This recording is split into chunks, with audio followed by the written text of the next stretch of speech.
Kumusta mga brad? Sa ngayon nga po, medyo kumbinsido na talaga yung ibang tao na meron na ngang bagong hari ng mga underbone. Pero syempre alam ko din na hindi mag-agree yung ibang tao doon. Lalong-lalo na nga po doon sa tinatawag nilang branded or kasali sa the big four na underbone. Syempre hindi sila papayag na tatalunin lang sila ng underbone na nanggaling kay Rusi. Yes po, ang tinutukoy ko nga po walang iba kundi ang Rusi Flash 150X na sinasabi nga po nila ngayon bagong hari ng mga underbone.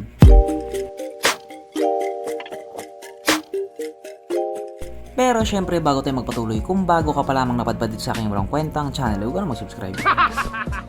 So yun na nga, nung nilabas nga po ang Rusi Flash 150X, wala nga po naniniwala na magkakaroon ito ng bilang sa hanay ng mga hari ng mga underbone. Ayon nga po sa tukmol na ito, basura daw itong Rusi Flash 150X. Tapos sabi niya galawang Bisaya pa daw. Pero doon nga po sa mga videong in-upload ni JMags27, uy, paras kami may 27.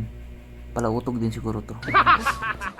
Doon nga po sa mga videong in-upload niya, pinakita po niya na hindi lang basta sumasabay itong Rusi Flash 150X, talagang naninibak pa. Pwede ba ilayo mo sa akin to? Ayoko makita ito, maita ulo ko. Talagang umiinit na nga po ang ulo nila. Hindi po kasi matanggap ng iba na kayang sumibak ng Rusi Flash 150X ng branded na underbone. Kaya ngayon pa lang nakikipag-trash talk na sila sa mga comment section. Kung ano-ano nga po yung mga dahilan na pinagsasabi nila. Kesyo advance lang daw yung speedometer, hindi naman daw tunay na nakikipagkarera yung mga kalaban, at marami pa nga pong ibang negatibong komento. Pero para nga po sa ibang tao na nakabili ng Rusi Flash 150X or bibili pa lang ng Rusi Flash 150X, sila na daw ngayon ang bagong hari ng underbone.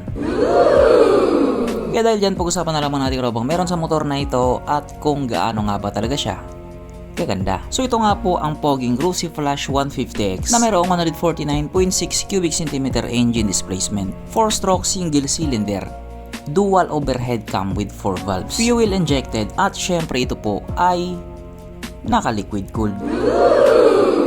Kaya hindi po siya panis sa Honda Click 125. Ang kanyang operation ratio 11.3:1. Pagdating naman po sa kanyang power, ito nga po ay mayroong 16.8 horsepower, 9,500 RPM, 14.5 Nm of torque at 8,000 RPM. Na ayon nga po kay JMags27 na nag-top speed sa motor na ito po ay kaya tumakbo sa bilis ng 136 km/h. Hindi pa daw sagad yun. At take note, all stock pa siya. Tapos nasa break-in period pa din po siya. Kaya kapag nagkataon, big bike naman yung sisibakin niya. Syempre, ibang usapan na kapag Pinoy na nakasampa.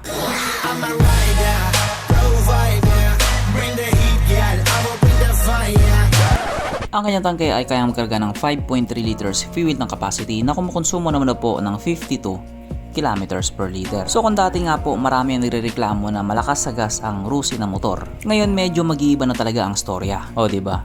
San ka pa?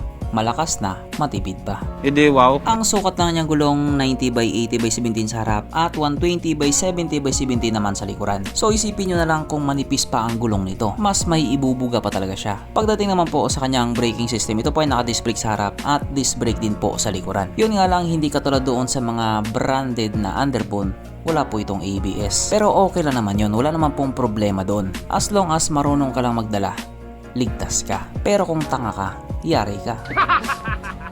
Ang kanyang seat height ay mitaas sa 770mm at 145mm naman ang kanyang ground clearance. At ang motor nga po na ito ay may kabuuang bigat na hindi ko po alam. Hindi naman po kasi nila sinabi kung gaano kabigat or kung ano yung timbang ng motor na ito. Basta ang alam ko lang, pogi talaga siya.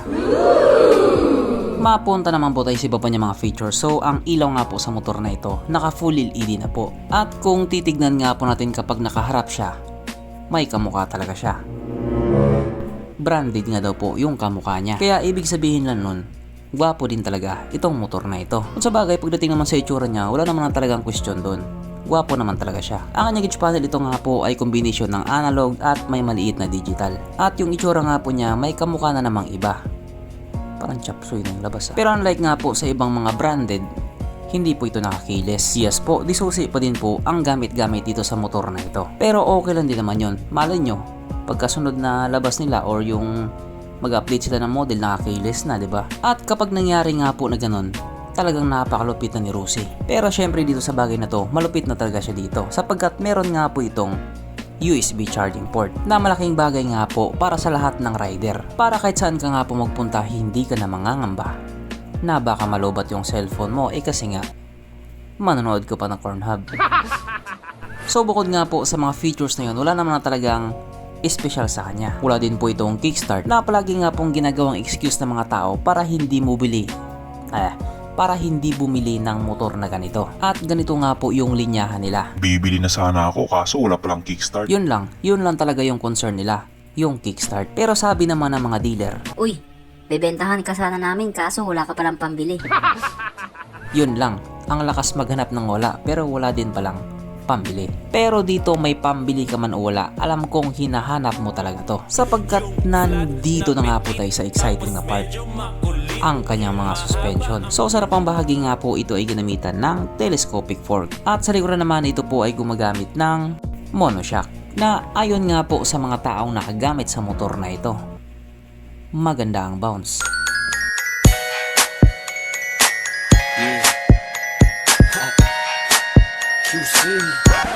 Syempre alam nyo na, meron pa talagang isa.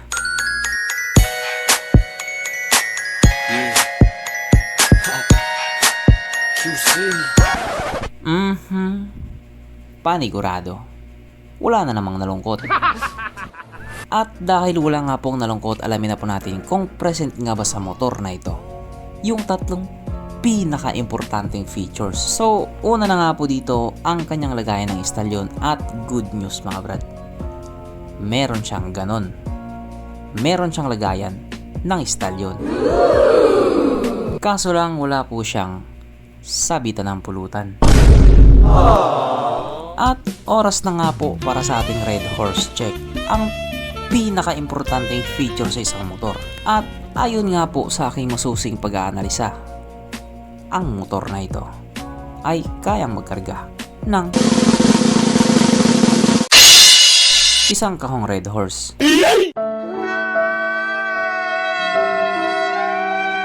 So therefore ang motor na ito, ayoko na lang mag-talk. At syempre yung isa nga po sa pinaka nagpasikat nga po sa kanya, yung kanyang presyo. Yes po, sapagkat sa halagang 75,000 pesos, ikaw na ang bagong hari ng underbone. Sa halagang 75,000 pesos, sisiba ka na ng mga underbone na lumalagpas sa 100,000 pesos. So kung ikaw ang tatanungin, Brad, bibili ka ba ng Rusi Flash 150X or doon ka pa rin sa mga branded? Yun kasi talaga yung term na ginagamit nila, branded. Pero FYI lang, branded din naman po yung Rusi kasi nga may brand nga siya, Rusi. So ano mga brad, bibili ka or magpapabili ka kay mama? At bahala na rin kayo mag-away-away dyan sa comment section. Okay, bye.